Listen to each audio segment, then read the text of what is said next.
guys, how you doing today? It's your girl, Miss Debs. Coming to you from here in my kitchen in Orange, New Jersey, giving honor to my Lord and Savior Jesus Christ because he's so worthy to be acknowledged and be praised on this day and any other day. Wouldn't you guys agree? Because without God, there could be no me, no you, no us, no this. Guys, I have been um, a little missing in action for a minute because I had promised myself that I was going to get this knee situated. And I don't want to keep coming up here. I have a session on my knee surgery and my knee journey and me getting healthy. So rolled all into one with the healthy journey and the knee surgery. I had to do some soul searching. And I was like, you know what? It's time for me to get it right. It's one thing to talk about something, but it's another thing to talk about it and have action behind those words to do something about it, right? So I hope you all had a beautiful Christmas. Mine was so edifying. It was so serene. Just close family members was over, the ones here, that lives here. And we had our grandson coming from out of town, which was beautiful. And he just loves spending time with his Gigi. And I enjoyed spending time with him and his mother. It was just beautiful. Um, I did cook, had a little help. My daughter-in-law, my grandson's mom, she helped, and my daughter. They made a little dish, so it was beautiful, And now I'm on the bandwagon of trying to get healthy because I was on the bandwagon before the holidays came about. But them two holidays back to back, Thanksgiving and Christmas. So again, I cooked, but I didn't stand up on my legs. I was a little wiser this time. They told me don't, but I'm glad I did. But anyway, in life you learn. And I'm at a point now I have to learn to be obedient to what God is telling me in my ear and in my mind and in my dreams and in my visions. And I just have to obey God, and I'm willing to do that. And any of you that follows me, it's about God. I mean, I'm not going to sugarcoat nothing. This is my life, my journey. You don't have to agree with it, but that's just it. It's my life and my journey. And I don't mind sharing it with you. Am I perfect? No, far from it. Will never be perfect as long as I'm here. But I love the way I'm feeling. I love the way my body feels. Besides the knee, but we're getting there. We're getting there. I go for my MRI Thursday coming up. So I'll keep you guys in a loop about that. And that should be the end of this knee journey, hopefully. But let's get started on this. Um, so I've been doing a lot of soul searching. My son had brought me a book for Christmas. That was my gift, and it's called Mom, I want to know your story. So let me get the book because I thought I had brought it in here. So my baby boy Noah got this for me for Christmas. And it's called Mom, I Want to Hear Your Story. And I thought it was such an interesting book for him to get something like this. It's like, Mom, I Want to Hear Your Story is the place for mothers to tell their stories of their lives while also creating a cherished legacy. So he wants to read this and learn more about me. Imagine, as my youth from the time I was born, imagine reading this rich record of your mother's journey and the memories of her experiences. Imagine sitting with your children and sharing her story, and then one day sharing it with their kids. Mom, I want to hear your story will guide your mother with prompts and questions, helping her share the stories of her childhood, teen, and adult years. This will be her tale of her triumphs, challenges, and lessons as told by her. And this is from best-selling author Jeffrey Mason. And I thought this was just too cute. So I have started writing in it already, as you can see. And he just enjoys reading it. So I'm up to around about here. So I might do some writing in it tonight. But I really enjoyed this, and I thought this was such a heartfelt, beautiful book, for me to tell my story. Because my mom, she would tell us stories about things she went through when she was younger. But to tell your story to your children and let it pass on to your grandkids, that's a beautiful thing. So I'm intrigued, and I'm at the moment, it's a mother's guide journal to share her life and her love. And I'm doing this now. Keeps me preoccupied off of the internet for a while. Now, I was thinking as I was going through this, and I'm not going to let this be long. I was thinking, it's good to be on any type of social media network if you're doing something positive. I mean, a lot of people get paid for doing things that's not so positive. A lot of people, whatever bandwagon they're on, that's their cross they have to bear. I don't want negativity in my life. I've been through a lot of that, enough of that. And I just want to be a positive, not so much of a role model, but an image to people, like as far as like letting you know, see, I can talk about it because I walk that walk and I've been down that crooked road. I've done a lot of things in my life. I always be honest with you guys, very transparent. If you're going to come up here on social media and if you're going to share your life with people, why not come tell the good, the bad, and the ugly? Because that's what we're all made out of, good, bad, and the ugly. And we go through things and we have triumphs in life. We have tragedies in life. We have things that we're done in our past that we're not, some of us just recently, and we're not proud of it. And we just want to wash that slate clean. So my way of washing my slate clean when I do things is to go before Father God in prayer. And just for him to teach me how to fast and just continuous to pray and don't give up on him. And that's my journey now, you know. So if I can be an enlightenment to someone to show them that, okay, it's okay if you go through things. I have these fruit flies. I just want to, anyway. Um, I just want to share that with people because a lot of people are lost and they feel like when they make a mistake, I'm not condoning and telling you to go make mistakes, but when they make mistakes, they don't know how to ask the Father. Who do they go to ask for forgiveness?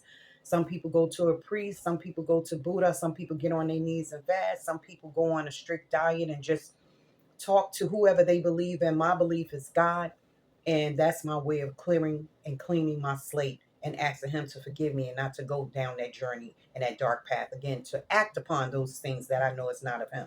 So with me saying this, it just made me think about everybody is reaching for that pot of gold. Money, money, money, money, money. But guess what? You can't take money with you. Now you have probably had some people that you know of or heard about that have took money in their coffin with them, like it's going to save them in the afterlife, or it's going to make them get right with God and can pay their way into heaven, whatever their reason for doing it. Or I'm taking it and nobody else going to get it. I work for it. Or, money, I feel sometimes is the root of all evil. I mean, it's good to have money. Don't get me wrong. But I'm just learning to not be so cautious of money. Like if it can pay my bills and give me a little luxuries in life and share it with people, I don't mind. But it gets me to this scripture right here, Matthew 16:26. For what does it profit a man if he gains the whole world and forfeits his soul? If you gain the whole world and you lose your soul. I'm going to say this, and maybe a lot of you don't agree with it, but a lot of rich people aren't happy.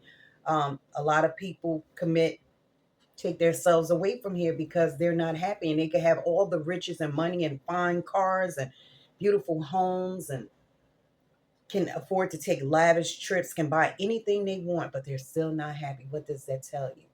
Money does not satisfy the soul.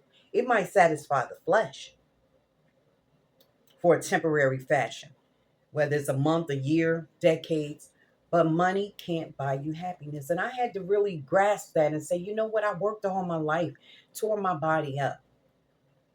From 14, when I came out of high school, I started going into different programs in the medical field because that's what I wanted to do. I initially wanted to be a RN. I don't think I ever told you guys that before. Maybe I did. But life paths and things that I went through, then I got married and I kept on going to different programs to better me in the medical field, to climb up that ladder, which was initially for me to go to be a registered nurse, but I just made it to a medical assistant, which I'm proud of that as well. But my body, it took a toll on my body, standing, working in the geriatric centers, which are the elderly facilities like the homes and the recreational centers. I worked with children in the doctor's office for almost 20 years. And I used to do home health aid, certified nurses aid. And I just was always doing something because I felt like God put me here to serve man. I always wanted to help people. So sometime in life, you get detoured and you go through different streets, different roads, different back alleys to get to where you're going. And sometimes it don't be what you think it's going to be, or you don't wind up being what you thought you were going to be. But God had another plan for me. So I'm just holding on and trying to listen to whatever he tell me to do and to act upon. And I just want to tell you, don't give up, because life is so short and it's so precious.